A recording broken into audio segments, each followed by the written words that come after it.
Sean, here are some words of counsel. Be an example and light to your family.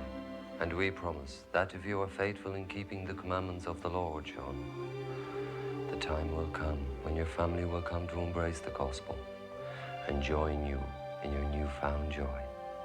The Lord loves you, Sean.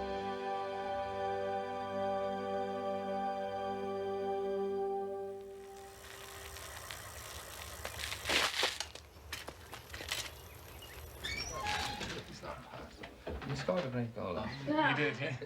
Ah, there you go. Lovely. That's lovely. Thanks. That's great. I have great news, Mary. Oh. After a long search, I finally found a job for Sean. Oh, that's great. Where? A chap at work told me of a man who's looking for a computer programming trainee. Right, yeah. John McPherson is his name. Well, anyway, I paid a visit to Mr. McPherson this afternoon and I put your name forward, son. He's agreed to interview you, Sean. Oh, Dad, that's great. Smashing. And with a lot of us working, do you reckon we'd be able to afford a family car, yeah? Oh, we might just be able to do that. So when's my interview? Saturday. And if you're qualified, you start work Sunday. Oh, great stuff. Give me your plate, love. Oh, it's great news. There's a two-door we could afford. I wasn't giving a two-door much thought, Patrick. I thought we could get a car that we could all fit into comfortably. I don't think any of us should be dreaming like this until Sean gets the job. He's a top student, Mary. He's bound to qualify. Are you certain I'll be working on Sundays? Sean. Yes, but it won't be every Sunday. Once or twice a month. You'll still be able to get to your church meetings. Well, what if I don't want to work on Sundays? Do you think John McPherson will still hire me? Am I hearing things? I can't believe me ears. Sean, you can't go picking and choosing everything in this life. You wanted a good job, you've got one. In your own chosen field, no less. What more do you want? I don't want to work on Sundays. And I don't want to work two jobs like I've been doing for the past 17 years. Not that it stopped me putting a roof over my family's head, nor food in their mouths. No, we've put up with his not drinking tea and coffee. We've gone along with all that. But if this new church of yours teaches that their religion is more important than your family, then I don't want to hear any more about it. I can't believe you did that, Sean. Do you have any idea how hard Dad worked to get a car for this family? I do have other commitments. So, I was wondering if there was any chance that I might be able to get out of work on Sundays. Sunday is our busiest day, Sean. Preparing for the new week. You'll have to take your turn like everyone else. Would it be possible to have a while to think about it, please, sir? I have 30 people looking for this job. You've very good credentials, and I'd like to employ you. It's against my better judgment. I'll give you a week. No longer. Thank you. He told me I'd have to take me turn working Sundays. You can't let such a little thing keep you from taking the job. This means so much to your father and to the rest of us. I think the Lord would understand, but your father wouldn't. Maybe I could find another job instead.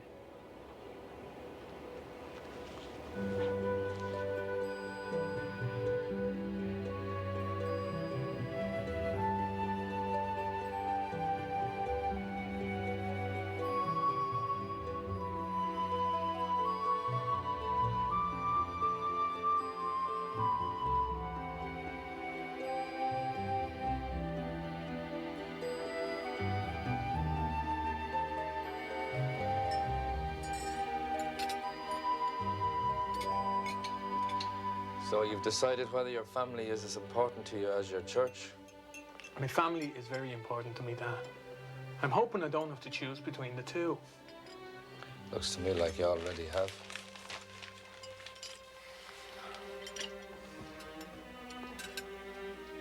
President Delaney, Sean, this is a surprise. How are you? have you got a minute? I can see it on your face. Would you care to sit down? Please. Somewhere quiet.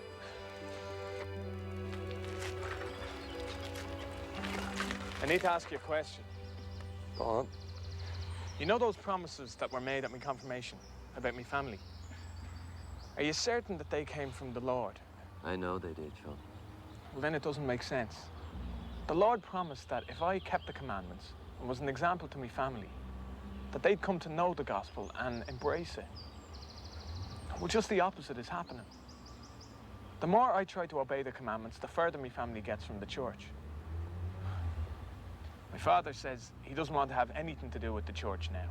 Maybe the real question is, do you have faith in the one who made the promise?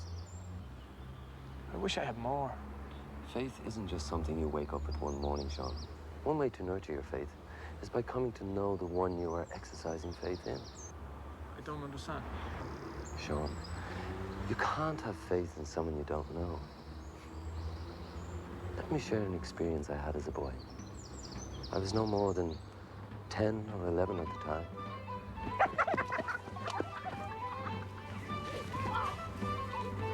It was one summer's day.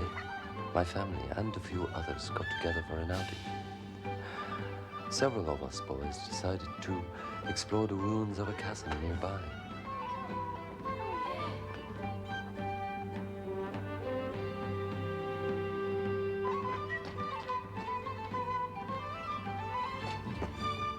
We were all trying to outdo each other.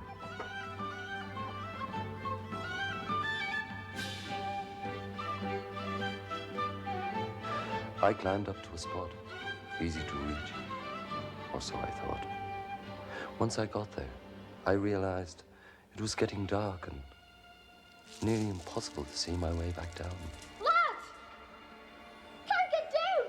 Come up and get me! Lads! Lads!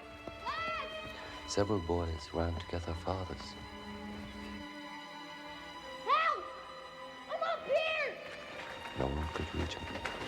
I was frozen in place. Come on, lad, jump. They shouted Come on, that they would catch me if I jumped. I can't see it! Come on. I couldn't. What do we say? Jump. Son, Then my father arrived. I'm here. What a welcome sound that voice was. He promised to catch me if I jumped. Is that you, Dad? Yes, son. Although I couldn't see my father, Come on. Jump. I knew his voice. Okay, I'll jump.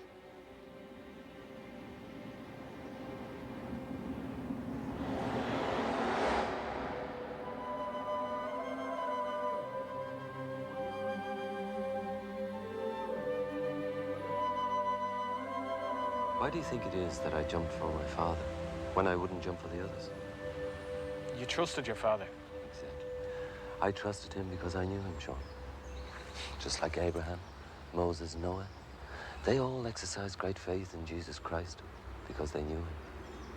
And when he asked them to jump into the darkness, they did it because they knew he would catch them. But how can I come to know someone I've never met? You come to know him the same way they did, through the scriptures, prayer and obedience. Come to really know him, Sean, and you will find the trust you are looking for.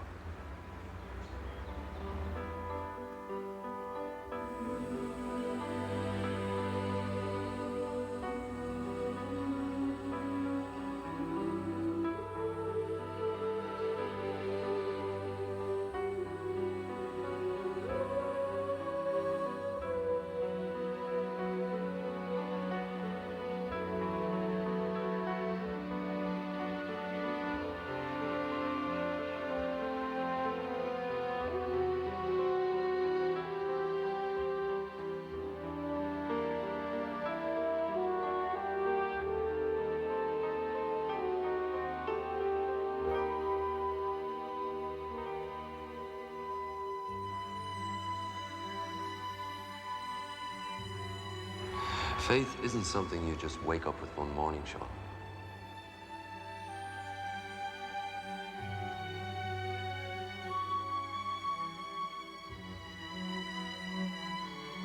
Although I couldn't see my father, I knew his voice.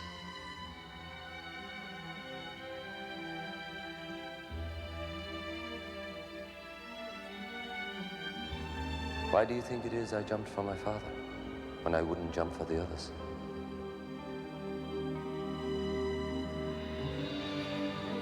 I trusted him because I knew him.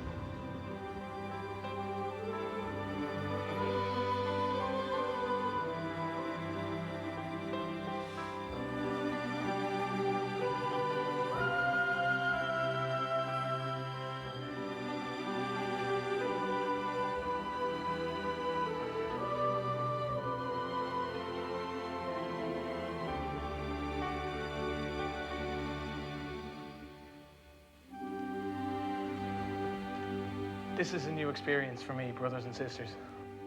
Some of you who attended my baptism are aware of the promise about my family that I received at my confirmation.